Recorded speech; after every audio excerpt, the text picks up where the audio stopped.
Vườn Di Anh xin mến chào các bạn. Hoa súng là loại cây cảnh không quá xa lạ đối với những người yêu hoa. Nhưng không phải ai cũng biết cách trồng hoa súng trong chậu kiểng để cây có hoa 4 mùa và xanh tốt quanh năm. Đặc biệt là cây hoa súng mới mua về, chúng ta trồng làm sao để cây nhanh phát triển, cũng như cách bón phân tưới nước ra sao để cây luôn cho hoa mỗi ngày. Bây giờ các bạn cùng đi trồng hoa súng với mình nha. Đây là hình ảnh hoa súng các bạn sẽ nhận được khi đặt hàng bên Hoa Kiểng Di Anh. Vườn có bán luôn cả bùn nhé các bạn. Vườn gửi hàng toàn quốc và gửi bằng thùng xốp. Khi đi hàng, những bụi cây sẽ được vườn bứng lên và còn giữ lại một ít bùn trong gốc để cây không bị mất sức nhiều. Khi các bạn nhận được hàng sẽ giống như những hình ảnh trong clip này. Để cây không bị mất sức nhiều, khi mình nhận hàng về mình tranh thủ trồng luôn nha. Đầu tiên là khâu chọn chậu. Bạn chọn chậu có đường kính từ khoảng 30 cm trở lên để cây phát triển tốt nhé. Mình sẽ cho 1 phần bùn vào trong chậu, bao gồm 1 phần bùn và 2 phần nước nha các bạn. Nếu chậu cao và bụi súng to thì các bạn có thể cho thêm hơn 1 phần bùn cũng được nhé. Nếu các bạn không có bùn, mình có thể dùng đất thịt ngâm qua đêm để thay thế bùn. Các bạn lưu ý là đất thịt hoàn toàn nhé, không có chứa tạp chất giống như là xơ dừa hoặc là tro trấu nha. Nếu bạn ngâm đất thịt thì có thể bổ sung thêm một ít phân viên hữu cơ, phân gà hoặc là phân trùng quế để tăng dinh dưỡng cho đất.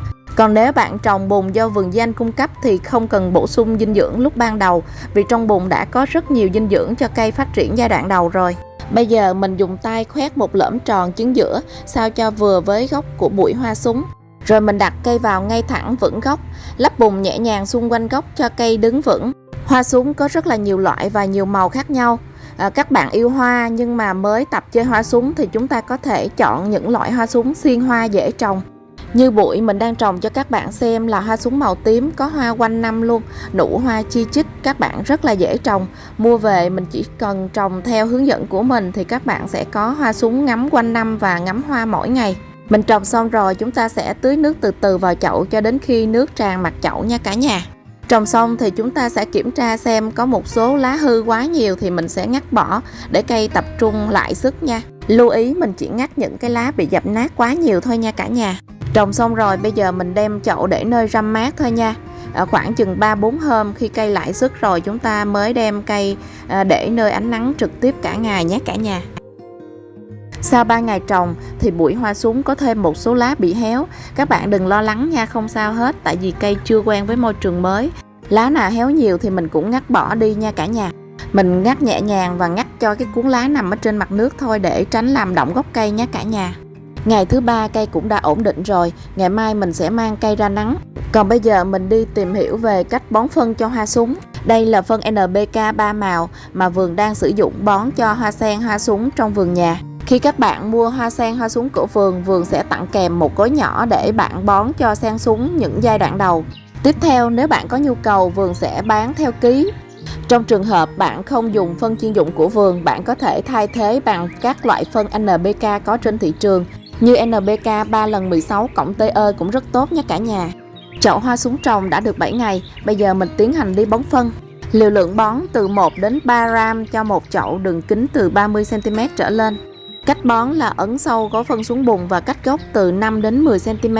Sau đó mình lắp bùn lại để gói phân không bị nổi lên. Mục đích của nhét gói phân xa gốc là để tránh cây không bị xóc phân. Một lưu ý quan trọng là hàng ngày chúng ta nên tưới nước cho cây, tưới trên lá cũng như dưới gốc. Cho nước vào chậu đến khi nước tràn ra ngoài để tránh nước bị tù đọng.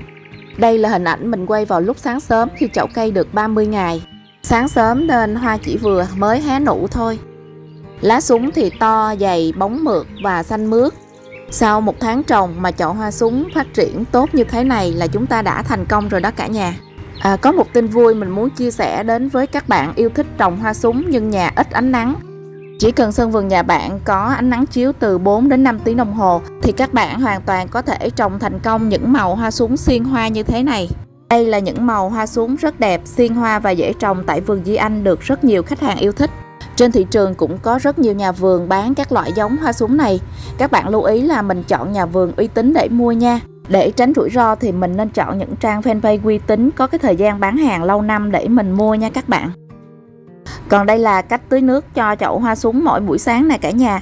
Mình tưới cả vào gốc và tưới cả trên lá, cho nước cũ trôi đi và nước mới được thay thế luân phiên vào trong chậu, tránh nước tù đọng. Nếu chậu có sinh rong rêu bèo thì các bạn nhớ vớt ra khỏi chậu nha. Bây giờ mình bón phân cho chậu lần thứ hai. Lần này mình chia sẻ với các bạn hai loại phân bón luôn, đó là phân chuyên dụng NPK của vườn và phân gà viên hữu cơ. Đợt này thì mình không gói vào giấy báo mà mình nhét trực tiếp phân vào trong bùn. Vẫn một lưu ý là chúng ta nhét sâu xuống và cách xa gốc 5 đến 10 cm.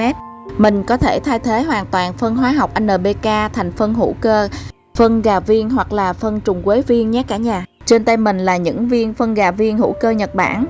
Ưu điểm khi mình bón phân hữu cơ cho cây thì sẽ giúp cây phát triển tốt, đồng thời giúp cải tạo đất.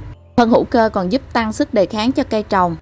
Tuy nhiên thì khi bón phân hữu cơ, các chất dinh dưỡng không có ngay lập tức cho cây trồng vì chúng cần có thời gian để phân hủy. Mặt khác thì giá thành nó cũng có thể đắt hơn vì nó ít sản phẩm hơn phân hóa học. Còn nếu chúng ta dùng phân hóa học thì các chất dinh dưỡng có sẵn cho cây sẽ nhanh chóng, có thể thấy sự phát triển của cây trong vòng vài ngày. Tuy nhiên thì nó sẽ làm gia tăng sự mẫn cảm của cây trồng với các loại bệnh, làm cho cây bộc phát mạnh mẽ nhưng không duy trì được hiệu quả lâu dài, và nó không thân thiện với môi trường và con người. Cây này mình bón kết hợp giữa hai loại phân hóa học và hữu cơ. Bạn có thấy các nụ hoa chi chít ở phía dưới không? Do đó nếu mình trồng chơi tại nhà thì có thể kết hợp hai loại phân lại với nhau. Cách trồng hoa súng trong chậu kiểng cũng khá đơn giản phải không các bạn? Mình chỉ cần nắm được một số quy tắc cơ bản, mình tưới nước bón phân đúng thời kỳ thì cây sẽ cho hoa rực rỡ và chúng ta có thể ngắm hoa súng mỗi ngày rồi. Trên đây là những chia sẻ về cách trồng hoa súng khi bạn mới mua về. Chúc các bạn trồng thành công. Các bạn xem có gì chưa rõ cứ để lại bình luận bên dưới, mình sẽ chia sẻ thêm nha.